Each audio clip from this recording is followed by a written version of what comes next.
A partir de agora, você ouve o podcast semanal Cooperadores da Verdade, com Rodrigo e Maria Carolina Raimann, apologética católica pela hermenêutica da continuidade.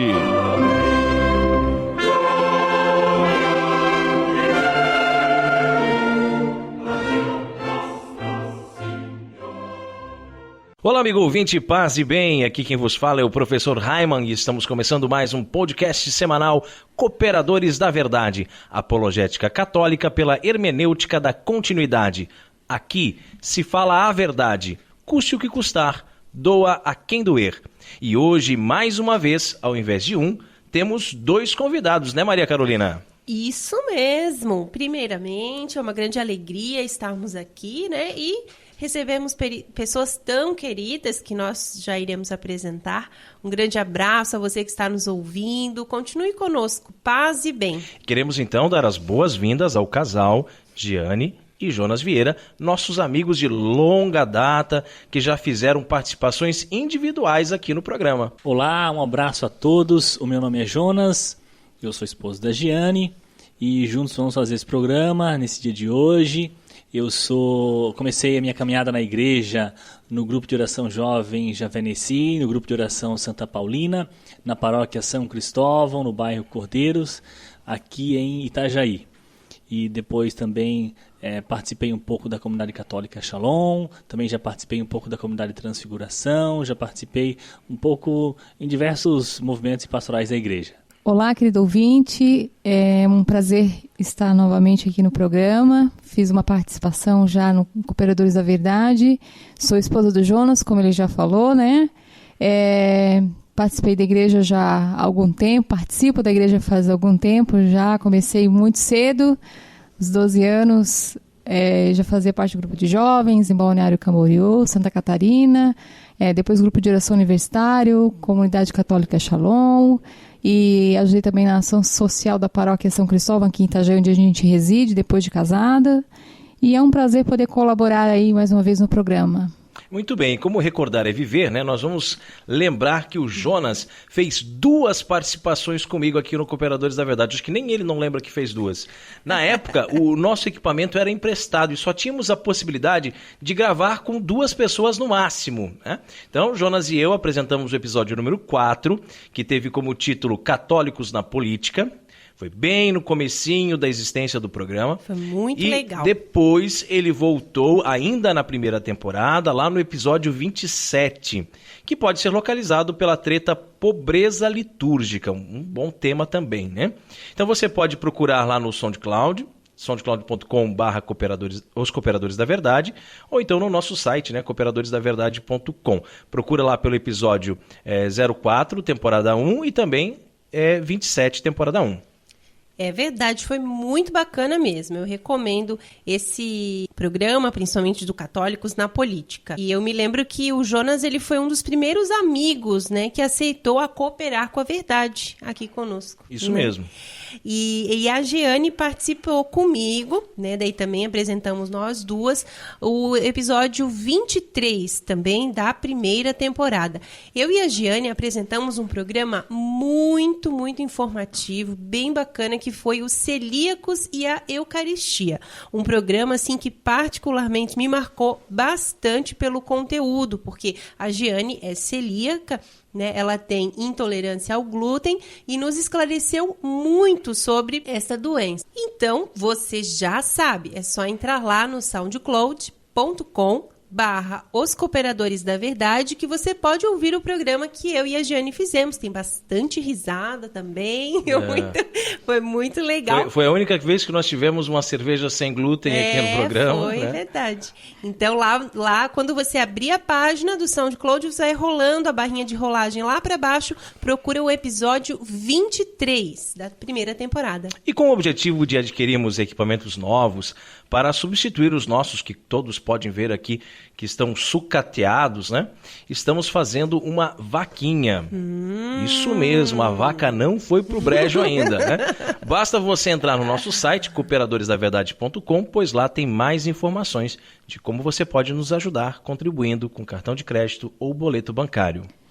E agora também já é possível ser sócio do Clube do Ouvinte. Basta entrar no site apoia.se/Cooperadores da Verdade. E ao se tornar sócio, além de ajudar com essa obra de evangelização, tem várias recompensas. Apoiando os Cooperadores da Verdade com R$5 por mês, você participa de um grupo exclusivo no WhatsApp. Olha só, gente, R$5 não é nada, né? E o grupo é muito legal, hein, gente? Não é aquele grupo de ficar dando bom dia, boa tarde, boa noite, e florzinha, e criancinha, e canequinha de café, nada disso. É um grupo muito bacana mesmo. Inclusive, até os erros de gravação do programa vão pro grupo, hein? Ajudando com R$15, além de participar nesse grupo do WhatsApp, você ainda recebe uma newsletter mensal. Muito bacana também, né? Um texto de espiritualidade exclusivo, né? Para os nossos apoiadores. Às vezes é a Maria Carolina que escreve, outras vezes o Peter, outras vezes eu, né? Muito legal mesmo. Inclusive, já vamos adiantando para o pessoal aí, né? Que vamos escrever sobre a ideologia de gênero próximo, né? Devido às nossas experiências, né, nesse assunto. Apoiando os Cooperadores da Verdade com R$20 por mês, além do grupo no WhatsApp e a newsletter mensal, você tem um programa especial extra todos os meses. Já pensou? Nós fazemos um programa exclusivamente para você, que é nosso apoiador. Isso aí. E a partir de R$30, além disso tudo, você ainda concorre a sorteios de brindes incríveis. Não fique de fora dessa. Seja um sócio evangelizador e apoie a nossa obra. apoia.se/Cooperadores da Verdade. E também tem como depositar qualquer valor em nossa conta na Caixa Econômica Federal. Um abraço pro Jeff, vem pra Caixa você também. Vem. E nosso momento de oração de hoje, além de todas as intenções que estão em nossos corações, queremos rezar por todas aquelas pessoas que já contribuíram com a nossa vaquinha online, por todos os sócios do Clube do Ouvinte e por todas aquelas pessoas que certamente ainda vão nos ajudar. Nós estamos reunidos em nome do Pai, do Filho e do Espírito Santo. Amém. Amém. Inspirai, ó Deus, as nossas ações e ajudai-nos a realizá-las, para que em vós comece e para vós termine tudo aquilo que fizermos. Por Cristo, Senhor nosso. Amém. Santa Maria, Mãe de Deus. Rogai por nós. Pai nosso que estais nos céus, santificado seja o vosso nome. Venha a nós o vosso reino, seja feita a vossa vontade, assim na terra como no céu. O pão nosso de cada dia nos dai hoje. Perdoai-nos as nossas ofensas, assim como nós perdoamos a quem nos tem ofendido. E não nos deixeis cair em tentação, mas livrai-nos do mal. Amém. Ave Maria, cheia de graça, o Senhor é convosco. Bendita sois vós entre as mulheres, e bendito é o fruto do vosso ventre, Jesus. Santa Maria, Mãe de Deus, rogai por nós, pecadores, agora e na hora de nossa morte. Amém. Glória ao Pai, ao Filho e ao Espírito Santo, como era no princípio, agora e sempre, por todos os séculos dos séculos. Amém. Senhor, fazei de mim um instrumento de vossa paz. Onde houver ódio, que eu leve o amor. Onde houver ofensa, que eu leve o perdão. Onde houver discórdia, que eu leve a união. Onde houver dúvida, que eu leve a fé. Onde houver erro, que eu leve a verdade. Onde houver desespero, que eu leve a esperança. Onde houver tristeza, que eu leve a alegria. Onde houver trevas, que eu leve a luz. Ó Mestre, fazei que eu procure mais. Consolar, que ser consolado. Compreender, que ser compreendido. Amar, que ser amado. Pois é dando que se recebe. É perdoando, que se é perdoado. E é morrendo que se vive para a vida eterna. Amém. E continuamos reunidos em nome do Pai, do Filho e do Espírito Santo. Amém. Cooperadores da Verdade é um podcast semanal que você pode ouvir em nossa página no Facebook ou ainda no nosso site cooperadoresdaverdade.com. O programa é apresentado por mim e por minha belíssima esposa, cheirosíssima Maria Carolina, meu docinho, meu amor. E esporadicamente nós contamos com a participação de ilustres cooperadores da verdade. Hoje, no caso, nossos amigos tão queridos, o Jonas e a Giane. E se você que está nos ouvindo agora tem uma web rádio e deseja transmitir nosso programa, nem precisa pedir autorização, pois o nosso objetivo é evangelizar. E quanto mais pessoas forem alcançadas, melhor. Seria interessante apenas mandar uma mensagem para nós. Tá, e como é que faz para mandar uma mensagem, Giane? Olha, pode ser lá na página do Facebook, facebook.com/Os Cooperadores da Verdade, ou no e-mail, contato@cooperadoresdaverdade.com. E assim poderemos divulgar o dia e o horário da transmissão. E em nossa página no Twitter, você pode deixar a sua sugestão ou crítica e seu pedido de oração. O endereço é bem simples, @coop_verdade. E o programa também está disponível nas principais plataformas de podcasts no iOS, para quem usa os telefones da Apple, também em Android, Windows Phone, etc. Essas tecnologias todas aí. Graças ao meu afilhado Peter, que manja dos Paranauês. Um abraço, Peter. E olha só... Um abraço, Peter, que é meu afilhado. Nosso afilhado e compadre. E compadre também. Olha só, todo mundo é padrinho do Peter aqui, hein? Louco, mas não é de batismo. Né? Muito bem. E olha só, a gente queria lembrar também que nós estamos com vídeos novos no nosso canal dos Cooperadores da Verdade. Então, no começo nós anunciávamos aqui o canal da família Raiman, né? Que era o youtube.com/Raiman. Agora nós temos o canal próprio dos Cooperadores da Verdade, youtube.com/Cooperadores da Verdade. E no quadro A Vida dos Santos, nós vamos começar a estudar a partir de hoje a vida dos papas que foram canonizados. São os Santos Papas.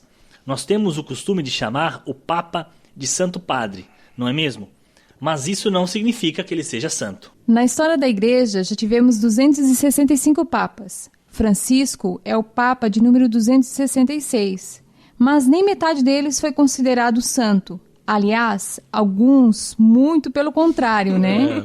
No último programa, nós ainda falávamos dos santos da patrística, e o santo estudado foi São Germano de Constantinopla. A vida dos santos. Jonas, você sabe quem foi o Santo Papa escolhido para o programa de hoje? Sim, o santo escolhido para o programa de hoje foi, logicamente, o primeiro Papa, São Pedro. Conta para o povo, então, Carol, um pouquinho sobre a vida de São Pedro. São Pedro foi apóstolo de Cristo. Ele é tido como o fundador da Igreja Cristã em Roma. É considerado pela Igreja Católica como seu primeiro Papa. As fontes que relatam a vida de São Pedro são os 4 evangelhos canônicos pertencentes ao Novo Testamento, escritos originalmente em grego, em diferentes épocas, pelos discípulos Mateus, Marcos, João e Lucas. Pedro aparece com destaque em todas as narrativas evangélicas. São Pedro nasceu na Betsaida, na Galileia, filho de Jonas e irmão do apóstolo André. Seu nome de nascimento era Simão. Pescador, trabalhava com o irmão e o pai. Por indicação de João Batista, foi levado por seu irmão André para conhecer Jesus Cristo. No primeiro encontro, Jesus o chamou de Kefa, que em aramaico significava pedra e, traduzido para o grego, Petros. Nessa época de seu encontro com Cristo, Pedro morava em Cafarnaum, com a família de sua mulher. Pedro foi escolhido como o chefe da cristandade aqui na terra. Jesus mesmo lhe disse: Tu és Pedro, e sobre esta pedra edificarei a minha igreja. Glória! E as portas do inferno não prevalecerão contra ela, e eu te darei as chaves do reino dos céus, e tudo o que ligares sobre a terra será ligado também nos céus.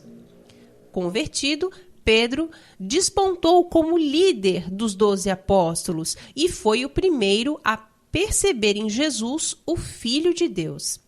Junto com o seu irmão André e os irmãos Tiago e João Evangelista, Pedro fez parte do círculo íntimo de Jesus entre os 12 apóstolos. Participou dos mais importantes milagres do Mestre sobre a terra. Presidiu a Assembleia dos Apóstolos, que escolheu Matias para substituir Judas Iscariotes. Fez o seu primeiro sermão no dia de Pentecostes e peregrinou por várias cidades. Encontrou-se com São Paulo, em Jerusalém, e apoiou a iniciativa dele de incluir os não-judeus na fé cristã, sem obrigá-los a participarem dos rituais de iniciação judaica. Após esse encontro, foi preso por ordem do rei Agripa I. Foi encaminhado a Roma durante o reinado de Nero, onde passou a viver. Ali fundou e presidiu a comunidade cristã, base da Igreja Católica. E por isso, segundo a tradição, foi executado por ordem de Nero. Conta-se também que pediu para ser crucificado de cabeça para baixo, por se julgar indigno de morrer na mesma posição de Cristo. O seu túmulo se encontra sob a Catedral de São Pedro, no Vaticano, e é considerado autêntico por muitos historiadores.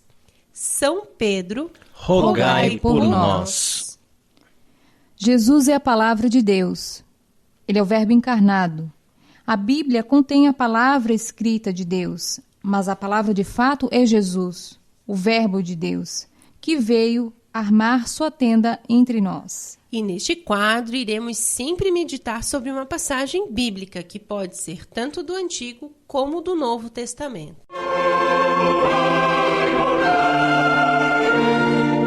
A palavra escrita de Deus. O Senhor esteja conosco. Que Ele Ele está no meio de nós. Proclamação do Evangelho de Jesus Cristo segundo Mateus. Glória a vós, Senhor. Naquele tempo, disse Jesus aos seus discípulos: Ouvistes o que foi dito, olho por olho e dente por dente. Eu, porém, vos digo, não enfrenteis quem é malvado. Pelo contrário, se alguém te dá um tapa na face direita, oferece-lhe também a esquerda. Se alguém quiser abrir um processo para tomar a tua túnica, dá-lhe também o manto. Se alguém te forçar a andar 1 quilômetro, caminha 2 com ele. Dá a quem te pedir e não vires as costas a quem te pede emprestado. Palavra da salvação. Glória a vós, Senhor. Eu e a Giane vamos fazer uma breve reflexão. Eu começo dizendo que no Evangelho de hoje, Jesus nos fala da famosa lei de Talião, cuja lógica rude e primitiva deve ser superada pelos que vivem agora, renovados pelo sangue do Cordeiro, sob a nova lei do amor.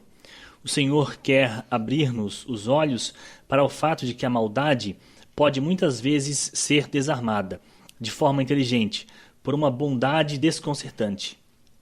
Se alguém te dá um tapa na face direita, diz ele, oferece-lhe também a esquerda. E o afirma não como quem promulga uma regra jurídica para ser aplicada ao pé da letra. É sempre bom lembrar, neste sentido, que o próprio Jesus, conduzido à força ao tribunal de Caifás, não deu a outra face ao guarda que o esbofeteara, antes replicou-lhe com a ternura e a profunda serenidade de quem se sabe livre de toda a culpa. Se falei mal, provam, mas se falei bem, por que me bates? E é até interessante a gente lembrar aqui, né, que a lei de Talião, ela já foi criada como um ato de bondade. Hoje a gente vê a lei de Talião como uma coisa ruim, né? Claro, nossa, que agressivo, olho por olho, dente por dente, né? Uma coisa agressiva. Mas na época, a confusão na sociedade estava tão grande que eles tiveram que criar uma lei para tentar controlar um pouco as coisas, né? Porque era mais ou menos nessa base, assim, você furou meu olho, então eu vou e mato teu irmão. Aí você matou meu irmão, então eu vou e estupro sua mãe. E a coisa ia tomando proporções cada vez maiores, sabe? Até que tiveram que criar uma lei que dissesse assim, não, é olho por olho, dente por dente. Então furou teu olho, você só tem direito de ir lá e furar o olho do outro. Só isso. Né? Ele quebrou o seu dente, você tem direito de ir lá e só quebrar o dente dele. Você não pode fazer nada mais. Já foi uma limite. forma, né, de limitar as coisas. É absurdo, né? Mas já deu uma controlada naquela sociedade tão rudimentar, tão primitiva, em que a vingança de um era sempre maior que a do outro e a coisa não terminava nunca, né?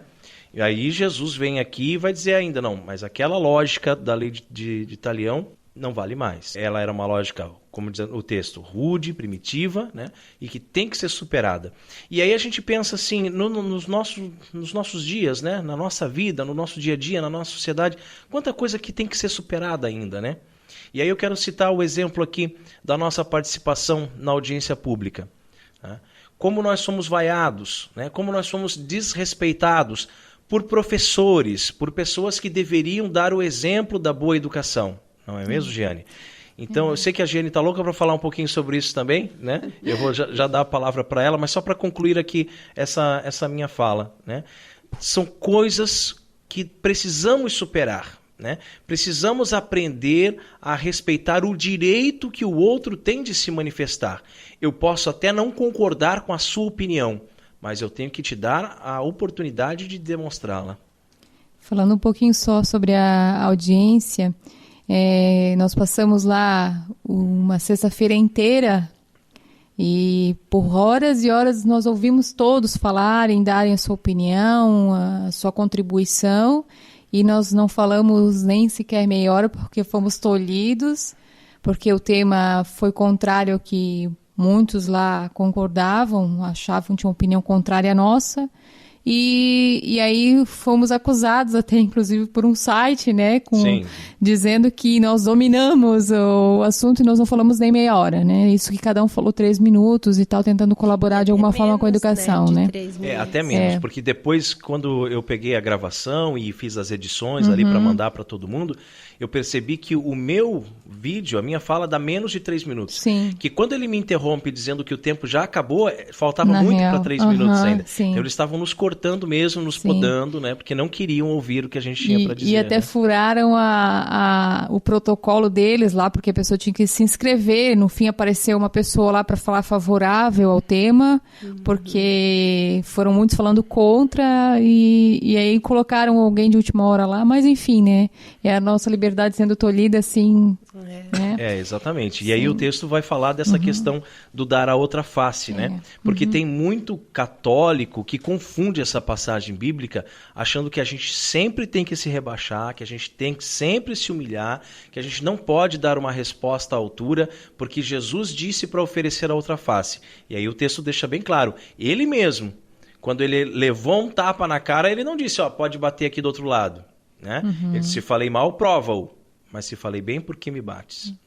E o Senhor agiu assim porque, vendo a dureza do coração do soldado, sabia que de nada adiantaria exibir-lhe uma bondade que o fizesse ceder e voltar à razão. Que também nós, inspirados no exemplo de nosso Senhor, saibamos responder às ofensas e injúrias de nossos irmãos com um coração sereno, bondoso, prudente, livre daquele espírito de justiceiro que quer pagar o mal com ainda mais maldade. Roguemos, pois, à Virgem Santíssima que nos alcance por sua intercessão a graça de seguirmos verdadeiramente aquele conselho do apóstolo. Não te deixes vencer pelo mal, mas triunfa do mal com o bem, vivendo com paciência e fugindo à vingança que só a Deus pertence. E a base desta belíssima reflexão sobre a passagem do Evangelho pode ser encontrada no site do Reverendíssimo Padre Paulo Ricardo, o nosso mestre em opressão. Deixa eu fazer uma pergunta para a Giane. Giane, qual é o conselho de Padre Pio para nós no programa de hoje? O conselho do Padre Pio é: a amargura da provação é sempre adoçada pelo bálsamo da divina misericórdia. Orando com Padre Pio. A provação é um fato. Todos nós somos provados, uns mais, outros menos. E ninguém é provado acima de suas capacidades. Mas quanto mais nos aproximamos de Deus, mais somos provados. Abraão, depois de ter deixado a sua terra, enfrentando muitos perigos e guerras para chegar à terra que Deus havia prometido, depois de provar muitas vezes sua fidelidade ao Senhor, teve que provar a sua fé, oferecendo em sacrifício o seu filho Isaque. Mas, ao levantar a mão para sacrificar o filho, o Senhor o impediu. Como diz Padre Pio, neste conselho, de hoje, a amargura da provação é sempre adoçada pelo bálsamo da divina misericórdia. É certo que a provação é amarga, é certo que é dolorida, é certo que nos causa angústias, mas depois vem o alívio da misericórdia de Deus. Depois de tudo que nosso Senhor Jesus Cristo passou em sua dolorosa paixão, Vindo a morrer em uma cruz, a misericórdia de Deus o ressuscitou dentre os mortos e hoje ele está assentado à direita do Pai. Depois de todos os sofrimentos que nosso seráfico pai Francisco de Assis passou nessa vida, morrendo quase cego e tuberculoso, hoje ele está entre os eleitos de Deus, assentado no trono que um dia pertenceu a Lúcifer. E essas coisas, elas nos dão muita consolação, né? Muita eu ia consolação. dizer isso agora, que é a nossa esperança, né? Porque tudo que a gente sofre, né? Tudo que a gente passa, claro que todo o sofrimento ele tem um sentido, ele não é vazio em si mesmo, né? Quando você oferece o seu sofrimento pela conversão dos pecadores, pelas almas do purgatório, você consegue perceber que o sofrimento ele tem um fundamento, né? Mas que bom que é quando você ouve uma frase como essa do Padre Pio, como o seu coração se enche de consolação de saber assim que eu vou passar por isso, eu estou passando por isso, mas haverá uma recompensa da divina misericórdia, né? Nós precisamos passar pela cruz para chegar à glória. E foi ele mesmo quem disse, né? Quem quiser me seguir, tome a sua cruz, a cruz das provações, das amargas provações, mas que serão adoçadas pelo bálsamo da divina misericórdia. Quando estamos no caminho do Senhor, o que hoje nos parece amargo, um dia se fará doce como mel. O grande problema é que muita gente não aguenta as provações e logo desiste. É a fraqueza humana. Acha que a vida de cristão é um conto de fadas e que se está sofrendo é porque Deus se esqueceu dele ou então que Deus não está na igreja. Mas quantas pessoas que quando estão passando por uma provação, pessoas que se diziam católicas, né, batizadas e tal, dizem assim, é o católico praticante, né, porque eu ia na missa todo domingo. E aí passa por uma provação, por uma tribulação e abandona a igreja. Né? Aí vai procurar em outra igreja, achando que Deus não está ali. Né? Começa então a pular de galho em galho procurando Deus. Mas, na verdade, não está procurando Deus, está procurando um atalho. Está procurando chegar na glória da ressurreição sem passar pela paixão e pela cruz. Nem Jesus não fez dessa forma, né, gente? Né? E muitas dessas igrejinhas pseudo-evangélicas prometem isso. Esse que é o mais triste, né? Por que será que hoje em dia poucos rapazes querem ser padres? Vocês já pensaram nisso? Por que há tão poucas vocações? Porque ninguém mais quer morrer para essa vida e viver para Deus. Só querem as coisas fáceis. É mais fácil ser pastor de uma igrejinha com meia dúzia de fiéis e ser casado, ter 2 filhos, trair a esposa, usurpar dinheiro dos crentes e não dever satisfação a ninguém, do que fazer voto de pobreza, castidade e obediência. É a tal porta larga, né? Todos sabem que para entrar no reino dos céus é preciso abraçar a cruz, é preciso passar pela porta estreita, mas todos querem a facilidade, a porta larga. Muito dinheiro, bons carros, comida e bebida à vontade, mulheres, luxo, sombra e água fresca. E é o que a teologia da prosperidade promete. A maldita teologia da prosperidade. Chega a ser diabólico, assim. Quase como se Deus tivesse um comércio. Isso. Né? Que Deus é esse, né? Que Deus é esse, né? Por isso, muitas igrejas, essas igrejas estão lotadas de trouxas que dão tudo o que tem em troca de serem abençoados. Mas nunca são e nunca serão, pois Deus não quer o seu dinheiro, Deus quer a sua fidelidade. Fidelidade é essa que constantemente é colocada à prova. E as provações são duras, são amargas, mas a misericórdia de Deus é infinita. Eu lembrei, né, no momento em que o Rodrigo estava falando e a Carol partilhando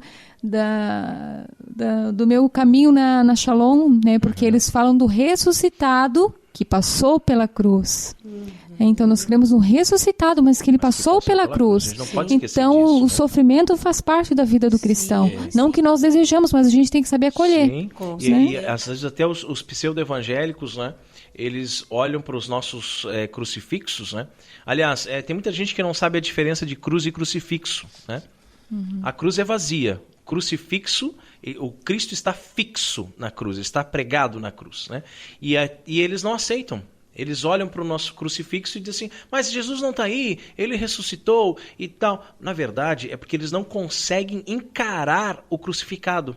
Eles não conseguem contemplá-lo, olhar aquele homem chagado, aquele homem machucado, aquele homem que morreu pela nossa salvação, porque eles não querem também eles morrerem para herdarem o reino dos céus, né? Eles querem tudo no fácil, no oba-oba, né? Na brincadeira.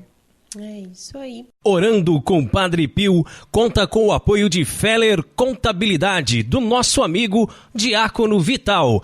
A Feller Contabilidade fica na rua Odílio Garcia, número 479. Nesta você pode confiar. Atendimento de segunda a sexta-feira, das 8 ao meio-dia e das 13h30 às 17h30.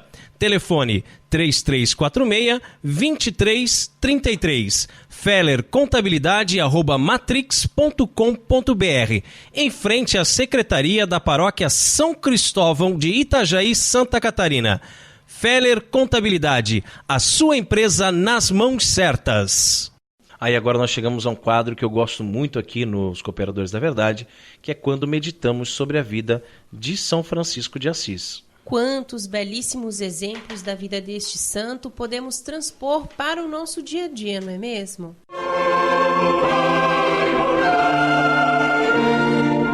Fontes franciscanas. São Francisco de Assis não era de esquerda, com certeza. Tomás de Celano trata de um assunto muito delicado dentro da temática da humildade, citando não só nosso seráfico pai Francisco de Assis, mas também seu contemporâneo e amigo São Domingos. O bispo de Ostia, que tanto admirava os frades franciscanos e dominicanos, sugere que eles sejam elevados a cargos como bispos e prelados e espera dos dois uma resposta. Cada um a seu modo, deixa claro ao bispo que no que depender deles, seus frades não terão grandes cargos, mas servirão sempre em humildade. Depois disso, Tomás de Celano nos diz que a presunção e a inveja estão demonstrando que os frades são degenerados, e a ambição de bens prova que, além disso, são também bastardos. Palavras fortes. Bastardo é um termo que usamos para um filho ilegítimo.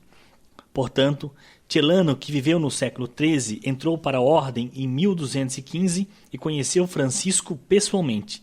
Escreveu a Segunda Vida entre 1244 e 1247 e refletia a evolução das perspectivas oficiais sobre o santo nas décadas seguintes à sua morte. Já usava o tal termo para os frades naquela época. Bastardo, filho ilegítimo de São Francisco, pois desejavam cargos elevados. Mal Francisco morreu e a ordem já estava dividida. Aliás, antes mesmo dele morrer, já haviam cisões que nosso angélico pai lamentava profundamente. E se naquela época já era assim, imagine hoje como é que o negócio está. A gente sabe que, infelizmente, na vida da igreja, quando o fundador morre, a coisa começa a ficar complicada, né? Porque eles começam a mudar os estatutos, começam a mudar tudo que o fundador tinha, né, sonhado, que tinha construído, e a ordem vai tomando novos rumos. Na época de São Francisco, Francisco ainda estava vivo, e já tinham divisões, já tinha gente dizendo, não, a gente tem que fazer assim, não, tem que fazer assado e tal, e já nem consultavam mais ele, já começaram a criar ali situações diferentes. Depois, com o passar do tempo, então eles começam a ambicionar cargos, né? A querer ser um bispo, e se a gente for fazer uma pesquisa, nós estamos falando sobre, na vida dos santos, sobre os papas, né? Quantos papas franciscanos que nós já tivemos? Foram vários, né? E quando Francisco fundou a ordem, será que ele sonhava que um dos seus frades seria um papa um dia? Não, ele queria que fossem irmãos simples, que vivessem na pobreza, que vivessem na humildade, né? Então, quantos frades que hoje em dia, de menores, né, não tem nada. Frades que são carreiristas, que querem do bom e do melhor, que não vivem a pobreza, que andam com seus carrões, não querem mais ser apenas frades, ser apenas irmãos, eles querem ser padres, né? Mas padre também já não é o suficiente, querem ser bispos. Nós já tivemos 11 papas franciscanos, só para ter uma ideia. E, claro, vale lembrar aqui que o Papa Francisco, né, ele não é franciscano, tá? Ele é jesuíta. Muita gente confunde, né? Principalmente por causa das suas atitudes de humildade e tal. Então tem gente que diz assim, tá, mas ele é franciscano. Não é jesuíta. Mas ele tem realmente algumas atitudes que nos lembram os franciscanos de raiz, né? E por falar nisso, surgem movimentos eclesiais no mundo inteiro tentando restaurar o franciscanismo verdadeiro, como foi o caso da Toca de Assis aqui no Brasil. Mas estes são duramente criticados pela Ordem dos Frades Menores. Francisco de Assis quis viver um cristianismo primitivo e foi criticado pelos grandes prelados da Igreja do século XIII. Quanta contradição, não é mesmo? E só para dar um exemplo aqui, uma vez eu fui porque nós somos da Ordem Franciscana Secular, e uma vez eu fui num retiro com os frades menores. E eu fui nesse retiro com uma camiseta da Toca de Assis. E todos eles, sem exceção, me olharam atravessado, me olharam torto, porque eu estava com a camiseta da Toca. Né? Então, quer dizer, se surge um grupo que quer viver o franciscanismo de verdade, o franciscanismo radical, de raiz, aí é mal visto por aqueles que... Não, nós somos os oficiais. A nossa ordem foi fundada por Francisco, não vocês. Mas eles estão vivendo totalmente desvirtuados, né? Em entrevista ao Jô Soares, numa quarta-feira, foi dia 12 de novembro de 2014, o ator Gregório Duvivier afirmou que, abre aspas, há um ódio que destila-se por todo mundo que é de esquerda e não é franciscano. Fecha aspas. Ora, quer dizer que todo franciscano é de esquerda? Como assim? Que conversa fiada é essa? São Francisco de Assis não era de esquerda. Marx veio nascer no século XIX, 700 anos depois de São Francisco. Mas o pensamento do alemão revolucionário, fundador da doutrina comunista moderna, influenciou várias áreas, especialmente a filosofia, a geografia, história, o direito, a sociologia, literatura, pedagogia, ciência política, antropologia, economia e teologia, mas também a biologia, psicologia, comunicação, administração, física, cosmologia, arquitetura e ecologia. Que tristeza, não? Que tristeza, Deus, seu livro. Mas eu vou falar apenas da teologia, que é o nosso campo de atuação. Marx influenciou centenas de teólogos cabeça oca que hoje em dia, distorcendo a preferência de Jesus pelos pobres e a pobreza franciscana, emporcalham a Igreja Católica. O marxismo cultural e a teoria da libertação, que de teológica não tem nada, aliada a outros pensamentos antropocêntricos, iluministas e humanistas, transformaram os frades em militantes do MST, que trocaram o hábito por uma camisa vermelha com o rosto do assassino sanguinário Che Guevara, estampado com foice, martelo e estrela do PT. O que Tomás de Celano teria a dizer sobre eles? Sei que o que estou falando não se aplica a alguns bons que existem aqui e ali. Mas, como disse Celano, os maus devem ser extirpados para não prejudicar os santos. Que assim seja. Amém. Fontes Franciscanas conta com o apoio da Livraria Católica Auxílio dos Cristãos. Artigos religiosos. A Livraria Auxílio dos Cristãos fica na Praça Governador Irineu Bornhausen, centro de Itajaí, no estacionamento da Igreja Matriz do Santíssimo Sacramento. Calendários, bíblias, livros, artigos litúrgicos, camisetas, cartões, presépios, crucifixos, imagens sacras, CDs, DVDs e muito mais. Telefone 3349-0692. 3349-0692. Livraria Auxílio dos Cristãos. 21 anos de tradição. E chegamos ao quadro mais gostoso aqui do programa Cooperadores da Verdade, onde nós apreciamos o pão líquido, porque não somos puritanos, graças a Deus, né? E sabemos valorizar o sabor que os monges cervejeiros nos deixaram como legado. Bem na hora mesmo, Jonas, porque eu não aguentava mais de sede. Muito bom, hein? eu também.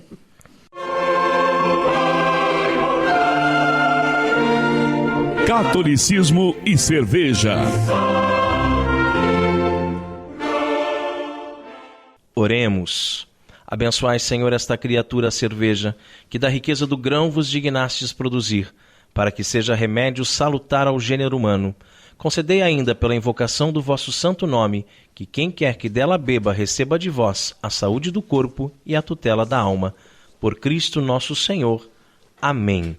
E a cerveja de hoje é a Elementum e Vista, uma Australian Pale Ale. A arte existe porque a vida não basta, disse o grande poeta. Para Elementum e Vista, esse entendimento cria uma nova conexão para o que poderia ser uma simples relação entre cerveja e skate. Desse berço surge essa Australian Pale Ale, com notas frutadas e florais, características dos lúpulos australianos, uma cerveja equilibrada pelo seu frescor. Olha que bacana, eu não sabia nem que se produzia lúpulo na Austrália, hein? Porque a gente sabe que o lúpulo é uma planta. Não sei nem onde fica a Austrália, na verdade. Ela não tem aqueles cangurus, sabe? Coisa... Aborígenes. Então, o lúpulo é uma planta difícil, né? De você conseguir cultivá-la. Ela é uma trepadeira e que ela vai em lugares mais frios e secos, tá? Então tem o lúpulo americano, né? Tem o lúpulo alemão. A gente sempre que faz cerveja aqui compra lúpulo alemão. Tem o lúpulo produzido na Argentina, na Patagônia e tal. Mas eu não sabia mesmo que tinha lúpulo australiano. Vamos ver se é bom esse lúpulo aí. Algumas características dessa cerveja de hoje. O teor alcoólico é 4,8%, então é bem fraquinha. Tá? O amargor é 34 IBU. A armazenagem é vertical. A temperatura ideal de consumo é entre 2 a 4 graus. Elementos: água, malte de cevada, lúpulos importados e levedura, sem aditivos químicos. Essa cerveja harmoniza com comidas mexicanas, hambúrguer, frangos, pizza calabresa e carne com chili. Mas nós viemos aqui para beber ou para conversar? Ein Prosit, der Gemütlichkeit. Prosit. Mas olha que cheirosa, hein? É uma cerveja intrigante, né? Ela... Muito boa. Bem interessante ela, gostei. Mas ela é bem cheirosa, um cheiro diferente, assim. Uhum.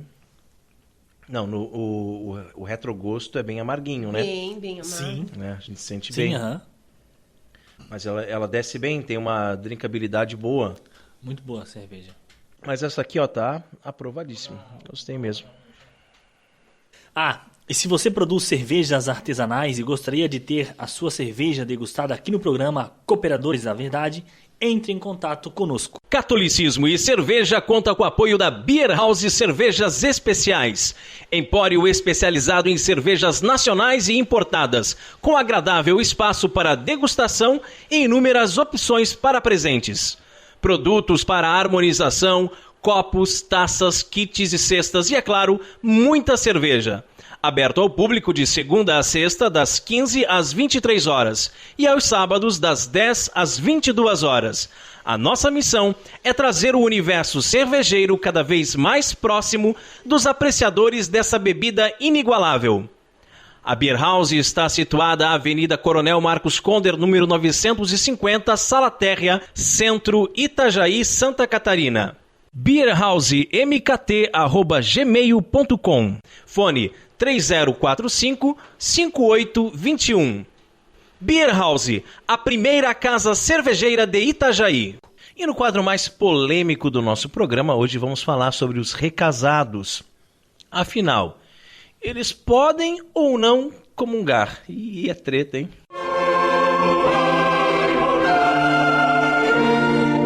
A hora da treta. Comunhão aos recasados. Chega de bafafá.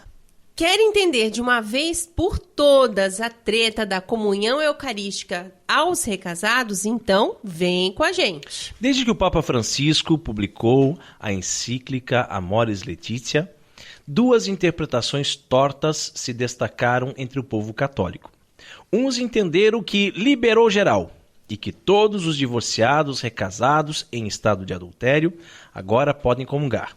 Outros dizem que a encíclica não mudou nada do que São João Paulo II já havia dito antes. Divorciados recasados agora podem comungar?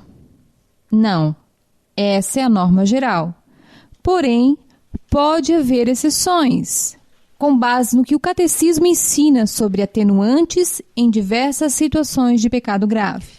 Entre essas exceções que a Giane citou, estão os casais em segunda união que permanecem juntos por causa dos filhos, mas não fazem sexo, o que já havia sido permitido por São João Paulo II. A novidade é que o Papa Francisco ampliou os casos de exceção. São João Paulo II, na encíclica Familiaris Consortio, já admitia que havia diferentes níveis de culpabilidade entre os casais de segunda união.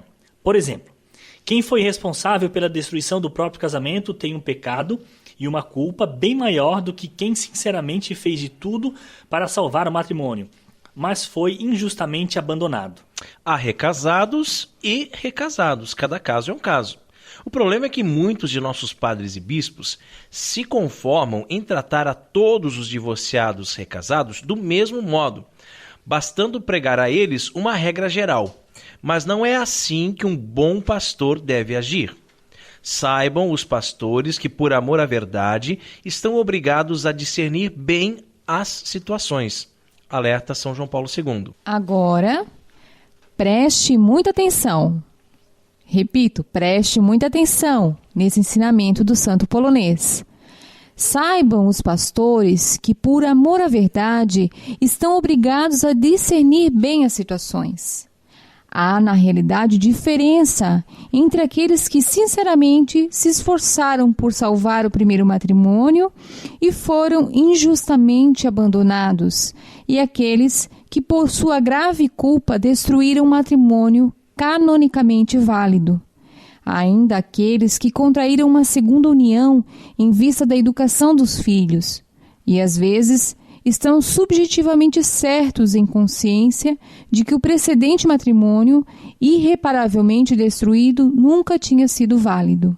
Esse é um trecho da Familiaris Consortio, que é, por assim dizer, a chave de leitura para que você possa entender o que o Papa Francisco determinou sobre a comunhão para os divorciados recasados. Como você viu, São João Paulo II reconheceu que nem tudo é preto no branco e que há uma gradação de culpabilidade em cada situação de segunda união. Sim, de modo geral, divorciados em segunda união estão em adultério. Jesus deixou isso claro em Mateus 15.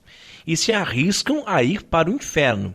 Porém, em algumas situações bem específicas, devido aos atenuantes, alguns deles não estão em pecado mortal, estão apenas em situação não ideal e irregular. E qual o fundamento para afirmar isso? Bom, está lá no Catecismo da Igreja Católica, no ponto 1735, que ensina que a culpabilidade de um ato pode ser diminuída ou até mesmo anulada, dependendo das circunstâncias atenuantes. Nos casos em que a culpabilidade da segunda união não existe, São João Paulo II garantia que o Senhor, que conhece os corações, concederia ao casal a comunhão espiritual. Santo Afonso Maria de Ligório, doutor da Igreja, explica que a comunhão espiritual consiste no desejo de receber a Jesus sacramentado e em dar-lhe um amoroso abraço como se já o tivéssemos recebido. Olha que bonito isso, né? Mesmo tendo a convicção em suas consciências de que são inocentes, não deveriam participar da Eucaristia, pois poderiam escandalizar, né? Inclusive, e conduzir outros fiéis ao erro e à confusão, claro, né? Pois se as pessoas conhecem, né? As pessoas conhecem o casal, sabem da história deles, é um pouco complicado mesmo. Complica, né? Sim, porque pode gerar um escândalo, né? Agora, nesse ponto é que o Papa Francisco dá um salto pastoral. É possível que um casal em segunda união, em conjunto com seu pastor, não sozinhos, chegue à certeza de que ele está livre de pecado mortal. Nesse caso, poderá ter acesso à Eucaristia, ainda que de modo discreto, para evitar escândalos. Então a gente percebe assim que São João Paulo II, ele escreve que por mais que a culpabilidade seja menor, por mais que na sua consciência você entende que você é inocente, você não pode participar da Eucaristia. Você poderia fazer a comunhão espiritual. O Papa Francisco diz que não, que essas pessoas que têm a culpabilidade menor, elas devem procurar o seu pároco ou procurar o seu bispo, conversar, analisar a situação, e este pároco ou esse bispo tem a autoridade de autorizar, né? Fica até meio autoridade de autorizar. Mas é isso, de autorizar esse casal, né, a comungar. Tá? Então essa foi a grande diferença. Agora eu vou colocar assim, um ponto de vista meu, assim, particular. Eu acredito que nem todos os nossos sacerdotes estão preparados para cumprir esse papel, para fazer esse julgamento. E muitos deles vão acabar caindo no extremo, ou é 8 ou 80. Ou vão dizer assim, ninguém pode comungar, ou todos podem comungar. E aí nós corremos um risco muito grande de um erro doutrinal. Então, particularmente, eu, Rodrigo Heimann, preferia continuar lá com São João Paulo II. Né? Você sente que você é inocente? Você sente que você não teve culpa? Faz a sua comunhão espiritual. Porque ao se aproximar da mesa eucarística, você pode estar sendo uma causa de tropeço, de escândalo para os irmãos. Isso é uma posição pessoal minha. Né? Mas o Papa Francisco escreveu, né? A carta, a Amoris Laetitia, deixou muita dúvida, tanto é que os cardeais criaram os 5 dúbias, que infelizmente não foram respondidos. Né? Agora o próximo passo é levar isso a público, eles mesmos vão responder, não sei se vocês estão sabendo, eles mesmos vão responder e eles vão dizer, essa é a doutrina da igreja de sempre. Já que o Papa não quer responder, nós vamos explicar para vocês o que é. Nossa, gente, são 5 perguntinhas bem simples. Tá? 5 perguntas simples para o Papa responder sim ou não, só.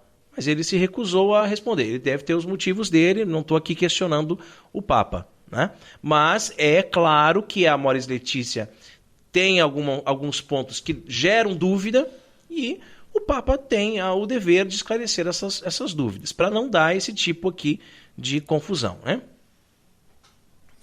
Mas é bom o povo recasado ir com calma, não se empolgar muito. O acompanhamento dos casais em segunda união não tem por objetivo lhes dar a permissão de comungarem. Enquanto São João Paulo II entrega essas situações difíceis e complexas ao julgamento exclusivo de Deus, que pode ou não conceder a comunhão espiritual aos recasados, o Papa Francisco coloca mais responsabilidade nas mãos dos padres e bispos, que podem ou não conceder o acesso à comunhão aos recasados. Então acho que ficou bem claro isso, né, gente? Ficou bem claro. E o que eu quis dizer, assim, como minha opinião pessoal, que eu ainda acredito que o julgamento exclusivo devia ser de Deus. Porque a gente conta aí com a humanidade dos sacerdotes ali, o tato de cada um deles. Aí um vai dizer uma coisa, outro pode dizer outra. O zelo de cada um deles, exatamente, né? Na vida espiritual que esse sacerdote tem e tal. E aí vai dar uma certa confusão, porque eu posso procurar um padre e ele dizer assim, não, você não pode comungar. Opa, não era essa a resposta que eu queria. Daí eu vou para outra paróquia e procuro outro. Aí o outro diz que pode. Aí vai pela conveniência. Né? Aí perde-se a unidade da igreja. Perde a unidade da igreja. Então é arriscado. É muito delicado isso, eu diria assim. É um tema muito delicado. O texto do catequista diz que os sacerdotes eles são ungidos do Senhor, né? Que eles podem avaliar e julgar. E assim, eventualmente, podem permitir que determinados casais em segunda união comunguem, como Deus mesmo o faria. O Papa Francisco os convida, abre aspas, a escutar com carinho e serenidade, com o desejo sincero de entrar no coração do drama das pessoas e compreender o seu ponto de vista para ajudá-las a viver melhor e reconhecer o seu lugar na igreja. Eu creio que, de fato, deva existir um drama, né? Com certeza. Né, Sim, existe. No coração dessas pessoas, né, em segunda união. E também acredito que faz parte da igreja acolher, escutar, né, esse drama, mas eu concordo com o meu marido, né, enquanto ele falou, enquanto nós vemos assim tantos padres, sacerdotes do Senhor, ungidos, mas que têm assim que não tem uma vida regrada, tão seculares, né? Padres assim que, infelizmente, nós rezamos pelos sacerdotes, né? Sempre, mas a gente vê assim cada postura, né? Cada coisa que a gente fica assim meio, né, com o pé atrás, infelizmente, né? É verdade. E é assim, você que está nos ouvindo agora, né? Procure na internet, procure no Google, né? Procure ou diretamente no site do Padre Paulo Ricardo, a homilia do dia 18 de agosto, a homilia diária, né? De 18 de agosto. Procura lá, o Padre Paulo Ricardo vai falar sobre que o casamento é indissolúvel, da dureza dos corações, dos fariseus, etc, etc. E que dá a impressão que ele está falando para nós hoje, justamente por essas questões da Amoris Laetitia, né? De dizer que nós estamos pensando em soluções para os recasados devido à dureza do nosso coração, de não aceitar que para Deus é sim, sim, não, não. Né? E o texto diz assim, que alguém pode questionar se essa abordagem pastoral de Francisco não é muito arriscada. Eu já questionei, os cardeais já questionaram, né? Eu acredito que muita gente tem questionado isso. Mas o que o Papa argentino pensa sobre isso? Ele diz que ele prefere uma igreja acidentada, ferida, enlameada por ter saído pelas estradas, a uma igreja enferma pelo fechamento e a comodidade de se agarrar às próprias seguranças. Mais do que o temor de falhar, espero que nos mova o medo de nos encerrarmos nas estruturas que nos dão uma falsa proteção, nas normas que nos transformam em juízes implacáveis, nos hábitos em que nos sentimos tranquilos enquanto lá fora há uma multidão faminta e Jesus repete-nos sem cessar, dai-lhes vós mesmos de comer. Então esse é o pensamento do Papa Francisco. Bom, nós queremos parabenizar o site O Catequista por mais essa belíssima reflexão. Obrigado pelo importante papel que vocês vêm desenvolvendo na internet. E rezemos a Virgem que nos proteja, nos guie e cuide do nosso apostolado. Salve Rainha, Mãe de misericórdia, vida, doçura e esperança nossa salve. A vós bradamos, degredados filhos de Eva, a vós suspirando, gemendo e chorando neste vale de lágrimas. Eia, pois, advogada nossa, esses vossos olhos misericordiosos a nós volvei, e depois desse desterro mostrai-nos Jesus, bendito o fruto do vosso ventre. Ó clemente, ó piedosa, ó doce sempre Virgem Maria, rogai por nós, Santa Mãe de Deus, para que sejamos dignos das promessas de Cristo. Amém. Debaixo de vossa proteção nos refugiamos, Santa Mãe de Deus. Não desprezeis nossas súplicas em nossas necessidades, mas livrai-nos sempre de todos os perigos. Ó Virgem gloriosa e bendita. Amém. E chegamos ao fim de mais um programa Cooperadores da Verdade.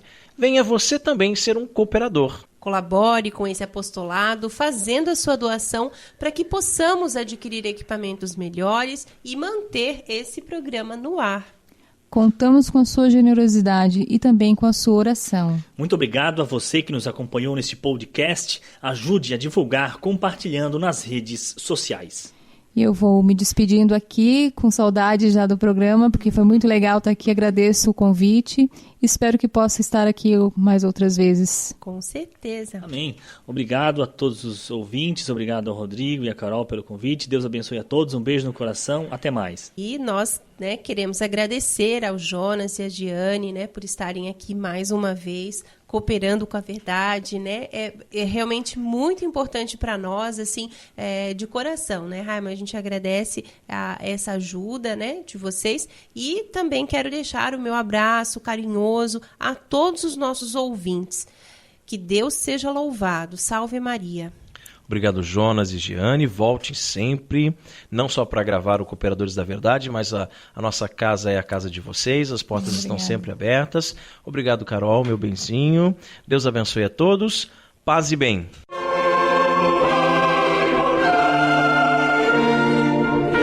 Você ouviu Cooperadores da Verdade, com Rodrigo e Maria Carolina Raimann. Apologética católica pela hermenêutica da continuidade.